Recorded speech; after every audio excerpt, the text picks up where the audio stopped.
Եթերում լուրերի ամփոփիչ թողարկումն է, ես Մերի Դանիելյանն եմ, բարի երեկո։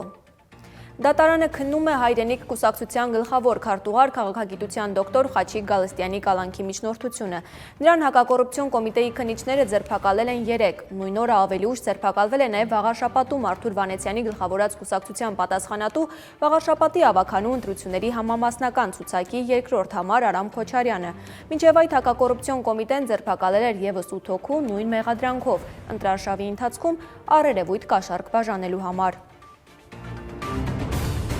Ռուսաստանի նախագահը նոր տարվա կապակցությամբ շնորհավորանքներ է հղել համաշխարհային առաջնորդներին, այդ թվում Հայաստանի վարչապետ Նիկոլ Փաշինյանին եւ նախագահ Վահագն Խաչատուրյանին։ Կրեմլից հայտնել են, որ Պուտինը շնորհավորական ուղերձներ է հղել Դոնալդ Թրամփի, Թայիպ Էրդողանի, Սի Ցինփինին, Հռոմի Լևոն 14-րդ պապին եւ ուրիշներին։ Նշենք, որ ավանդույթի համաձայն Դաշնության առաջնորդը շնորհավորական հեռագրեր է հղել օտարերկրյա պետությունների եւ կառավարությունների որոշ նախկին ղեկավարներին, այդ թվում Հայաստանի երկրորդ եւ երրորդ նախագահներ Ռոբերտ Քոչարյանին եւ Սերժ Սարգսյանին։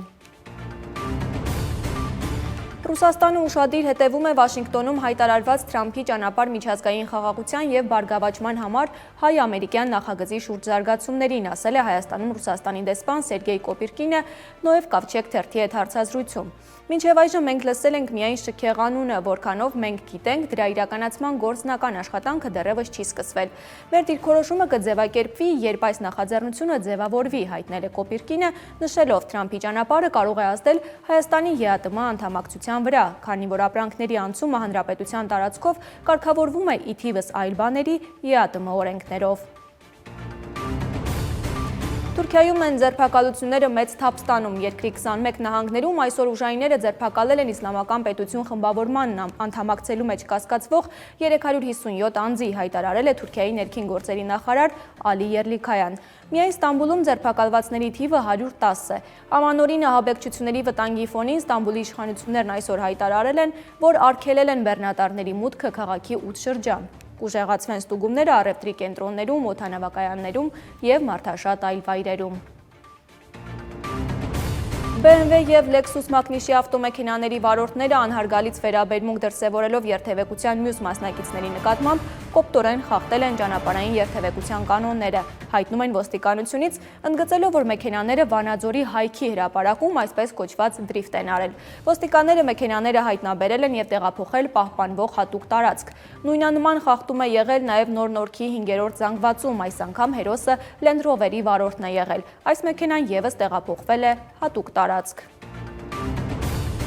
Ոստիկանությունն ամփոփել է նախորդ օրվա օպերատիվ իրավիճակը հանրապետությունում, ըստ ամփոփագրի մեկ օրում բացահայտվել է 75 հանցագործություն, մասնավորապես ութական դեպք մարմնական վնասվածք պատճառելու եւ փաստաթուղթ կեղծելու, հինգական դեպք ֆիզիկական ներգործության, խարդախության եւ այլն։ Ճանապարհատրանսպորտային վիճակագրության համաձայն անցած մեկ օրում գրանցվել է 16 ավտովթար, 23 մարդ ստացել է վնասվածքներ։ Եղանակի մասին։ Օդի ջերմաստիճանը գիշերային ժամերին կնվազի 14-ից 18 աստիճանով, հայտնել է հիդրոթերապևտաբան Գագիկ Սուրենյանը։ Ըստ նրա հրապարակած տեսանյութի հունվարի 3-ից սկսած եղանակը ամբողջությամբ կպարզի, տեղումները կդադարեն, ինչի արդյունքում հունվարի 3-ից 4-ին երեկոյան ժամերին եւ գիշերը Հայաստանի ողջ տարածքում օդի ջերմաստիճանը կնվազի։ Դոհայում անցկացվող կայծակնային շախմատի աշխարհի առաջնությունում աշխարհի 16-րդ չեմպիոն Մագնուս Կարլսենին գրանցեց տեխնիկական պարտություն Հայաստանի ներկայացուցիչ Հայկ Մարտիրոսյանի հետ պարտիայում։ 14-րդ տուրի պարտիայում նորվեգացի գրոսմայստերը պատահաբար մի քանի խաղաքարեր շրջեց։ Մրցավարները հաղթանակը շնորհեցին հայ գրոսմայստերին։ Հայտնի ֆուտբոլիստ Քրիշտիանո Ռոնալդոյի որդին Քրիշտիանո Ռոնալդո կրտսերը իր սոցիալական ցանցերում հրապարակել է լուսանկար, որտեղ հագել է հայկական բրենդի հագուստ։ Լուսանկարում նա սպիտակ շապիկով է ֆրանսերեն գրությամբ, որը թարգմանաբար նշանակում է Հայաստանի ժողովուրդ։ Նշենք, որ սա առաջին անգամը չէ, որ հայտնի ֆուտբոլիստի ընտանիքը ընտրում է հայկական բրենդի հագուստ։ Ինքը Քրիշտիանո Ռոնալդոն նույնպես կրել է հայկական բրենդի իրեր։ Այսքանն էինք առանձնացրել ամփոփիչ թողարկման համար, դե ինչ շնորհավոր ամանոր, բոլորիս ուրախ տարի եմ մաղթում, կհանդիպենք 2026-ին, հաջողություն։